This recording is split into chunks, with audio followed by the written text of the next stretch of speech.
Hello बच्चों, कैसे हैं आप लोग। आज हम क्लास 9th की केमिस्ट्री का पहला वीडियो शूट कर रहे हैं। आप लोगों को पता होगा पहला चैप्टर सीबीएसई की तरफ से डिलीट किया जा चुका है, यानी कि वो एग्ज़ाम में नहीं आ रहा है। ऐसा नहीं है कि वो इम्पोर्टेंट नहीं है, वो बहुत इम्पोर्टेंट है। आगे चल के 11th क्लास में काम आने वाला है, लेकिन हमने सोचा शुरुआत ऐसे करें कि दोनों काम हो जाए, सीखने के लिए भी मिल जाए और 9th के काम भी आ जाए। तो दूसरे चैप्टर का नाम है is matter around us pure.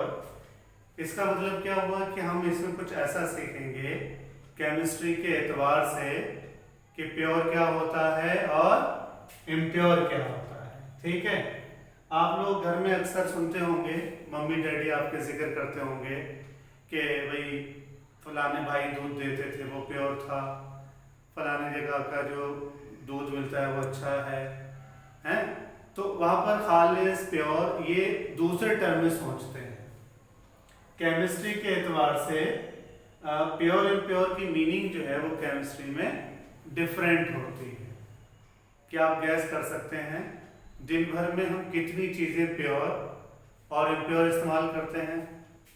प्यारे बच्चों, एक शुरुआत एक क्लू से करता हूं मैं।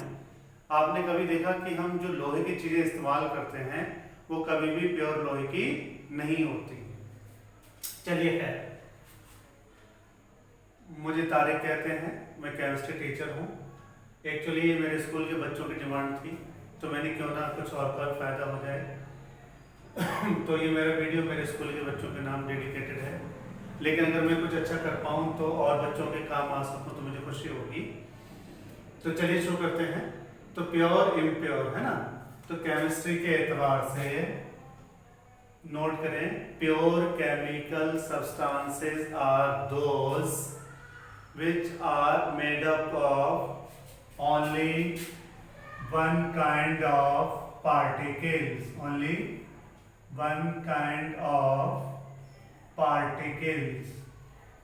हमने पहले चैप्टर में पढ़ा था जिससे हमें सीख मिली थी, each and every substance is made up of tiny particles and this was called as particulate nature of matter.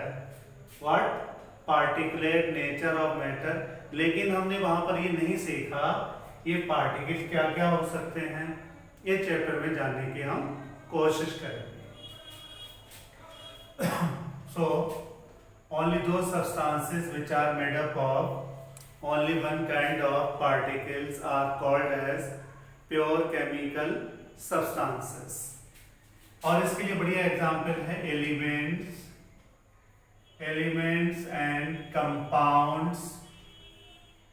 Elements and compounds together are called as pure chemical substances, because element जो होंगे they will be made up of only one kind of atoms and compounds are those which are made up of only one kind of molecules.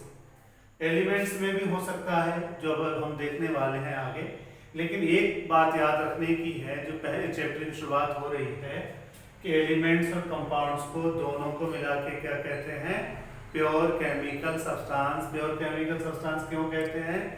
क्योंकि इनमें एक ही तरह के particle मौजूद होते हैं। सॉरी, मेरे गले कुछ किचकिच हो रही है, सॉरी फॉर इंटरप्शन।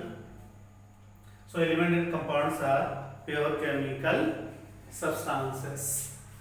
अब इनकी खास बात क्या होगी? कोई चीज प्योर है तो उसमें क्या होगी, उसका मेल्टिंग पॉइंट कांस्टेंट होगा, उसका बॉइलिंग पॉइंट कांस्टेंट होगा, उनके अंदर एक ही तरह के पार्टिकल्स मौजूद होंगे। ठीक है, अब जरा सी बात कर लें एलिमेंट्स। थोड़ा सा आपने भी 7th 8th में पढ़ा होगा एलिमेंट्स क्या होते हैं। तो elements are those pure chemical substances which are which are made up of only one kind of atoms or one kind of molecules। आप लोग कंफ्यूज ना हो, यहाँ पर मॉलिक्यूल तो होगा लेकिन वो मॉलिक्यूल भी क्या होगा, एक तरह के एटम से मिलकर बना होगा। क्योंकि जब हम मॉलिक्यूल की डेफिनेशन पढ़ेंगे तो हम कहेंगे when two or more than two atoms combined together then molecules are form. जैसे मान लीजिए मैं लिख रहा हूं O3, हम लोग पढ़ेंगे ओजोन कहलाता है, ये है तो मॉलिक्यूल लेकिन क्या इसमें एक ही तरह के एटम्स हैं, तो हमारी डेफिनेशन सही हो रही है। Elements are those pure chemical substances which are made up of only one kind of atoms। लेकिन ये एटम क्या हो सकते हैं कंबाइंड स्टेट में भी हो सकते हैं, अनकंबाइंड भी हो सकते हैं। जैसे हमने कहा आयरन, तो आयरन जो है उसमें एक ही तरह के एटम होंगे जिसका सिंबल क्या होता है Fe। आप लोग जानते हैं प्योर गोल्ड, प्योर गोल्ड क्या नाम देते हैं उसे, 24 कैरेट, 24 कैरेट, क्योंकि इसमें एक ही तरह के एटम्स मौजूद होंगे। ओजोन भी प्योर होगा, एटम भी एक ही तरह के होंगे लेकिन ये एटम ग्रुप्स में मिलेंगे जिसको हम नाम देंगे मॉलिक्यूल। तो अब ऐसे एटम मॉलिक्यूल तीसरा चैप्टर है उसमें पढ़ेंगे, लेकिन फिलहाल हम क्या सीखते हैं, molecule is the group of atoms. अगर एक तरह के एटम्स होंगे तो हम क्या कहेंगे, मॉलिक्यूल ऑफ एलिमेंट। डिफरेंट तरह के एटम मिल रहे होंगे तो हम उसे क्या कहेंगे, मॉलिक्यूल ऑफ कंपाउंड्स। ओके, तो दिन भर में हम कौन कौन से एलिमेंट इस्तेमाल करते हैं, कॉपी निकालिए और लिस्ट करने की कोशिश करिए, ठीक। अब एलिमेंट्स की खास बात क्या होगी, ये सवाल एग्जाम में आता है। प्रॉपर्टीज ऑफ एलिमेंट्स या कैरेक्टरिस्टिक्स ऑफ एलिमेंट्स। एलिमेंट जाहिर सी बात है क्या होंगे, प्योर होंगे। These are pure chemical substances made up of only one kind of atoms। Okay? और क्या होगा, they are homogeneous, homogeneous। Okay? They have constant physical properties, constant physical properties like melting point constant होंगे, melting point and boiling point। कल मेरे school के बच्चे ने WhatsApp किया था मुझे और उससे सवाल पूछा हम ये कैसे पता लगाएं कि दिया गया दिया गया कंपाउंड जो है वो वाटर है। तो वाटर क्या है, कंपाउंड है, कंपाउंड है तो प्योर होगा, प्योर होगा तो उसके melting point, boiling point constant होंगे। और प्रॉपर्टी है, कलरलेस होगा, ऑर्डरलेस होगा, टेस्टलेस, जायका भी नहीं होगा। फिलहाल ये सवाल एग्जाम के लिए इंपॉर्टेंट है, दोबारा से देखते हैं। प्योर होंगे, एक ही तरह के एटम से मिलकर बने होंगे, होमोजीनियस होंगे, constant physical and chemical properties होंगी। अब जरा देखते हैं इसकी एक खास बात और है, एलिमेंट्स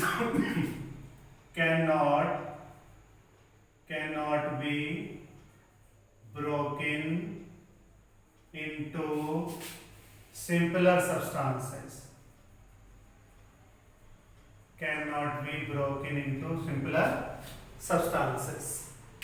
इसमें एक चीज और देख लें, बच्चों के जहन में आती है, होमोजीनियस से क्या मतलब हुआ। अगर कोई मान लीजिए एलिमेंट है, मान लीजिए सोना है, सोने की रॉड है, तो यहाँ पर प्योर है, यहाँ पर इम्प्योर है, या यहाँ पर प्रॉपर्टी अलग है, यहाँ पर प्रॉपर्टी अलग है, तो सब गड़बड़ हो जाएगी। Constant melting and boiling point, पुराने जमाने के सोनार जो होते थे, गोल्ड स्मिथ जो होते थे, सोने की पहचान उसके मेल्टिंग पॉइंट से करते थे, है ना। तो ये मेल्टिंग पॉइंट क्या होगा, कांस्टेंट होगा। अब इनको और दूसरे सब्सटेंस में ब्रेक नहीं किया जा सकता है। कितना मजा आता अगर लोहे को सोने में बदलने की तरकीब हमें पता होती, लेकिन पुराने जमाने में लोगों ने कोशिश की थी। उन्हें कीमियागार कहते थे, अल्केमिस्ट। तो शुरुआत उन्होंने यहीं से की थी। वो सस्ती मेटल्स को सोने में बदलने की कोशिश कर रहे थे, लेकिन कामयाब नहीं हुए। लेकिन हमें केमिस्ट्री पढ़ने का मौका दे गए। अब आपके लिए एक छोटा सा सवाल है, नेम 5 प्योर केमिकल एलिमेंट, या ऐसा कर सकते name 5 element which do we use in our daily life. बताइएगा मुझे।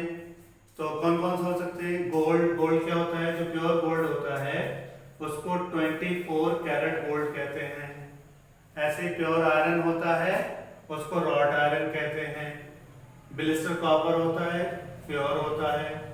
लेकिन एक बात याद रखिएगा, जो शुरू में मैंने कहा था कि गोल्ड वो लोहा कभी भी प्योर नहीं हो सकता है। लोहे को जो हम इस्तेमाल करते हैं वो स्टील की शक्ल में इस्तेमाल करते हैं। तो ये आज का मेरा ये मॉडल वीडियो है, पहला वीडियो 9th क्लास के लिए। कैसा लगा आप सब्सक्राइब करिएगा मेरे चैनल को। मेरे चैनल का नाम है तारिक मिंटो और ये मेरा नंबर है। मुझे उम्मीद है आप लोग प्रॉब्लम होगी ज़रूर पूछेंगे। तो 10th वालों से तो माशाल्लाह बहुत अच्छे रिपोर्ट आ रही है और सब्सक्राइबर बहुत तेज़ी से बढ़े हैं। तो बहरहाल लोग कहते हैं कि आप मगरूर मत बनिए, वो बच्चों से कहिए कि सब्सक्राइब करिए और क्या कहते हैं वो घंटा दबाइए, वो सब आप कर ही लेंगे। अब मैं बार बार नहीं कहूँगा उसको। तो मुझे सिर्फ ये चाहिए, रेस्पॉन्स चाहिए, क्योंकि 10th से तो बहुत अच्छे रेस्पॉन्स आए हैं। आज मैंने 12वां वीडियो अपलोड किया था, लेकिन 9th का ये पहला है। तो ये हमारी शुरुआत है। अगली वीडियो में कुछ अगली बात करेंगे। तब तक के लिए thank you, take care. Subscribe करने के लिए और देखने के लिए बहुत बहुत शुक्रिया।